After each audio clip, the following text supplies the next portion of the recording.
안녕하세요. 예수비전 선교회 안희한 목사입니다. 문재인 정부가 코로나 위기라는 것을 빌미로 교회에다 압박을 가했습니다. 교회 문 닫아라. 이때 문을 닫았죠. 어떤 교회는요, 교회 출입문에다가 뭔가 이렇게 붙여놨더라고요. 이 붙여놓은 것을 또 카톡으로 막 실어 나르는 사람들 있더라고요. 뭐 좋은 내용이라고. 그 내용을 제가 읽어드릴게요. 예배 드리면 죽인다고 칼이 들어올 때 목숨을 걸고 예배 드리는 것이 신앙입니다. 그러나 예배 모임이 칼이 되어 이웃의 목숨을 위태롭게 하면 모이지 않는 것이 신앙입니다.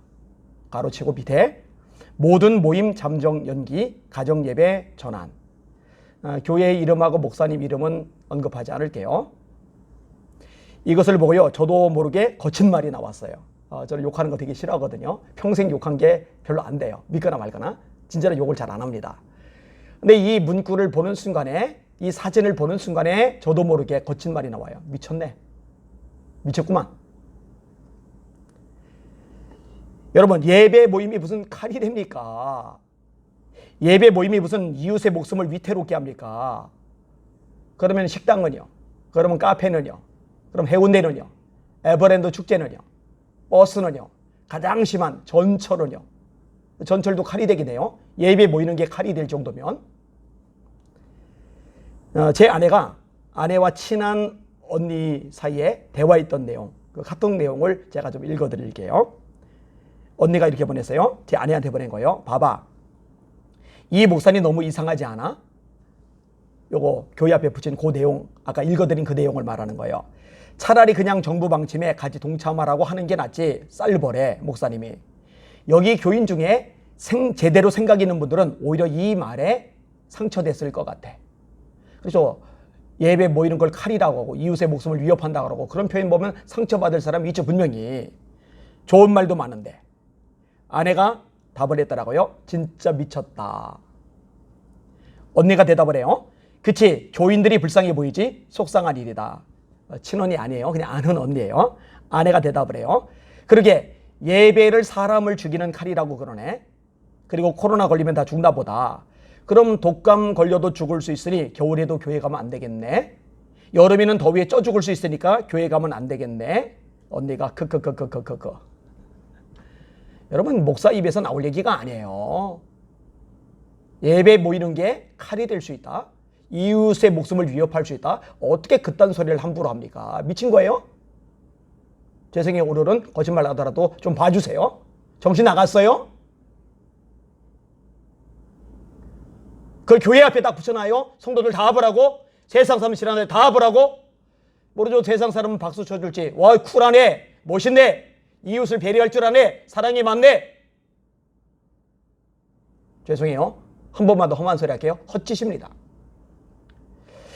제가 볼 때 교단장들도 같은 수준인 것 같아요. 교단장들이 기독교의 몸이 코로나 확산 위험지라는 정부의 프레임을 그대로 수용한 거예요. 이래요. 교단장들이 나서서 교회 내의 모임이 교회 밖의 모임보다 코로나 확진자가 더 많이 발생할 수밖에 없다는 어떤 통계 자료를 내놓으십시오. 정확한 근거 자료, 객관적인 자료를 내놓으십시오. 그러면은 우리가 수긍하고 따르겠습니다. 이랬으면 내놓을 거예요. 확진자라는 것도 굉장히 웃기는 건지 아시죠? 검사 대상이 많으면은 많아질수록 확진자는 늘어나요. 검사를 덜 하면 그만큼 확진자는 덜 나타나요. 그만큼 보편적으로 많이 퍼져 있거든요. 그러니까 정확하게 근거 자료를 가지고 어느 정도 조사를 했는데 어느 정도가 나왔고, 교회 밖은 어느 정도 조사를 했는데 어느 정도가 나왔고, 그 통계를 보니까, 비율을 따져보니까 교회가 정말 심하더라. 그럼 몰라요. 근데 그렇지 않다면은 언론에다가 제시해 줄 수 있는 좋은 자료도 되잖아요. 프레임에 덮여 씌워지지 않잖아요. 마치 코로나 원산지가, 코로나 확산지가 교회인 것처럼 공식화되지 않잖아요. 속상해요. 굉장히 속상합니다.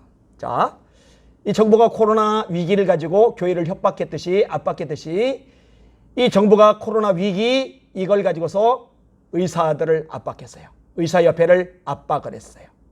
파업 중단해라. 공공의료 한다고 그러니까 의사들이 파업을 했죠.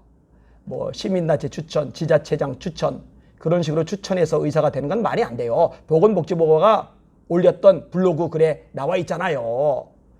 그리고 정부 입장에서는 뒤로 물러나기도 힘들어요. 전북 담양에 이미 토지 사들이는 것까지 결정이 다 돼 있는 상태니까. 그러니까 압박을 하는 거죠.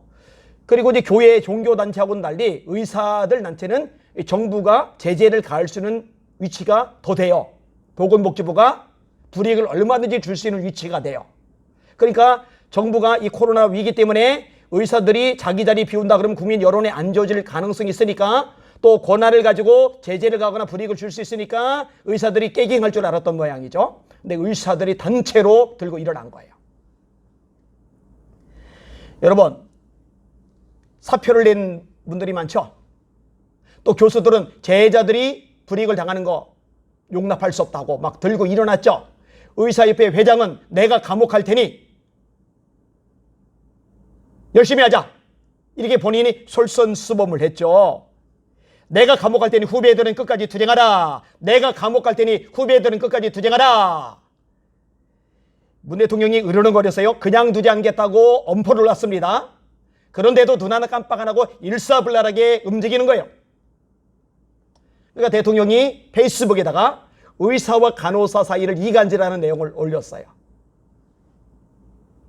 그런데 의사들이 똘똘똘똘 뭉쳐져 있으니까 간호사들도 휘둘리지를 않는 거예요. 오히려 그런 식으로 하지 않았으면 좋겠다라는 의견들이 나올 정도니까. 여러분, 어떻게 됐어요? 그렇게 압박하던 정부가 꼬리를 내렸습니다. 보건복지부와 의사협회 협약을 맺기로 했어요. 근데요, 이렇게 정부가 한 걸음 뒤로 물러났는데 꼬리를 내렸는데 이것조차도 전공의들은 받아들이지 못하겠다는 거예요. 오늘자 연합뉴스 기사를 제가 그냥 읽어드릴게요. 졸속행정도 졸속합의도 모두 반대. 문재인 정부가 늘 그렇죠. 졸속행정, 졸속합의 모두 반대. 전공의는 동의한 적 없다. 대한의사협회와 보건복지부의 합의에 반발하는 전공의들이 4일 오늘이죠. 의료과 복지부의 합의문 서명식 현장서 강력하게 반발했다. 정부가 꼬리 내렸는데 정부가 뒤로 물러났는데도 그 용납이 안 된다는 거예요. 애초 의료과 복지부는 이날 오전 11시 서울 중구 퇴계로 한국건강증진개발원 24층에서 합의문 서명식을 갖기로 했으나 오후 1시로 한 차례 미뤘으나 수십 명의 전공의가 몰려든 탓에 급기야 장소를 서울 정부청사로 변경했다. 이날 서명식 시작 전 하나둘 모이던 전공의들은 단독 결정, 전공의는 합의한 적 없습니다. 전면 철회, 환자 곁엔 전공의 등이 인쇄된 A4 용지를 들고 시위를 시작했다. 이들은 엘리베이터 앞과 복도에서 대기하며 최대집 의협 회장이 서명 장소에 들어가지 못하게 막아야 한다는 얘기를 나눈 것으로 알려졌다. 피켓 시위를 벌인 전공의들은 30여 명 정도였으나 이후에는 70에서 80명 정도로 늘어나면서 엘리베이터 앞과 복도를 가득 채웠다.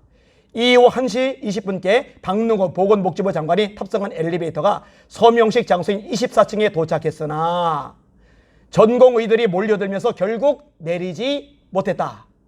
보건복지부 장관이 결국 내리지도 못했어요. 협약식도 역시 못한 거죠. 정부가 양보를 했는데 꼬리를 내렸는데 그리고 합의를 하자는데 이것조차도 보이콧 해버린 거죠. 그럼 교회는? 교회와의 관계에서는 정부가 뒤로 물러나지 않았죠. 정부가 꼬리 내리지 않았죠. 교회가 뒤로 물러났죠. 교회가 꼬리를 내렸죠. 정부가 말 꺼내자마자 담화문 정세인 종류가 발표하자마자 그냥 따르겠다고 고개 숙였잖아요.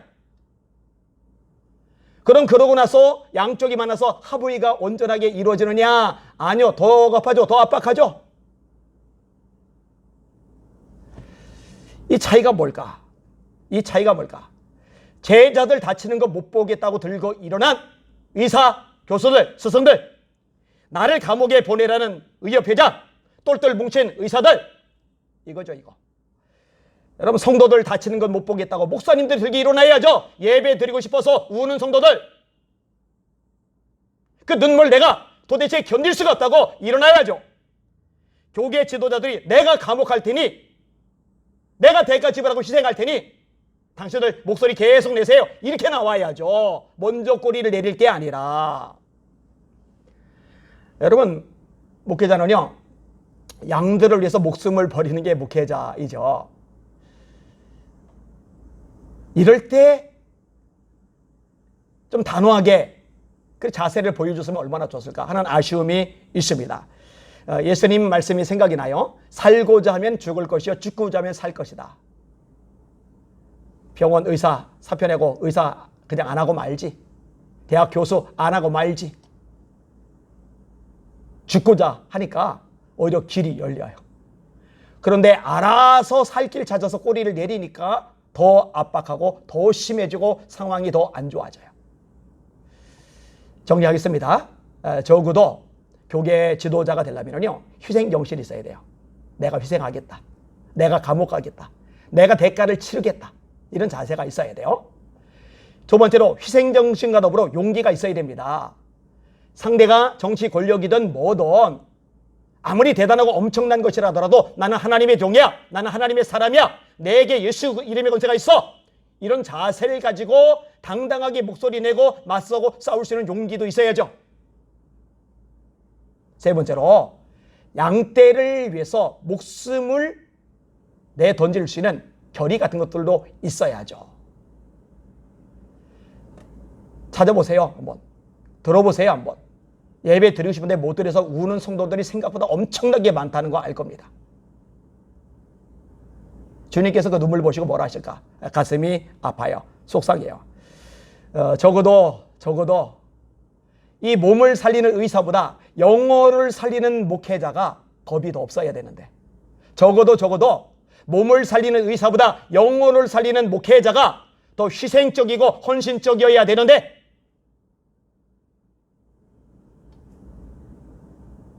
그래야 되는데 안타까운 마음이 있습니다. 여러분 기도 많이 해주세요. 하나님, 한국교회 불쌍히 여겨주십시오. 은혜 베풀어 주십시오. 하나님만 바라보게 해주십시오. 근데 여러분, 제가 수없이 반복하지만 어차피 하나님의 역사는요, 가만히 보니까 뭐 대단하고 삐까뻔쩍하고 뭐 엄청난 지위에 있는 사람들 중에서 일어나는 건 아니더라고요. 골리앗 때려잡은 건 사울 왕도 아니고 신하도 아니고 장군도 아니고 전쟁에 능숙한 군인들도 아니고 그냥 하나님을 뜨겁게 사랑하던 한 소년 다윗이었으니까. 예수님이 오병이의 기적으로 굶주려서 힘들어질 사람들, 장정들만 5,000명 먹이고 12광줄이 남긴 것은 그 안에 있는 부자들, 높은 사람들, 잘 나가는 사람들, 공부 많이 한 사람들, 어른들이 아니라 아이가 자기 먹으려고 가져온 도시락, 떡 5개, 물고기 2마리 그거 주님께 드렸을 때 그걸 통해서 행하신 거니까.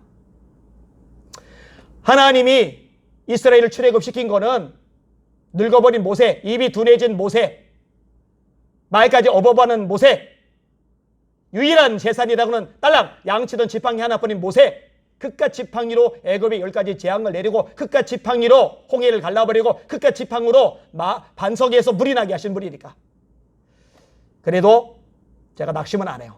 절망은 안 해요. 끝났다, 우울하다 생각을 안 해요. 왜냐? 남아있는 바알에 무릎 꿇지 않은 7,000명이 남아있으니까, 그리고 그들이 기도하고 있으니까, 그들이 영적 싸움을 싸우고 있으니까 하나님이 그들을 통해서 한국교회를 건져내실 겁니다. 그들을 통해서 한국교회 기회를 주실 겁니다. 그들을 통해서 한국교회 부흥을 주실 것입니다. 그들을 통해 하나님의 하나님 되심을 하나님이 진히 이 땅에 나타내실 겁니다. 그거를 기대하시고 그걸 바라보세요. 주님 살아 계십니다. 힘냅시다. 할렐루야.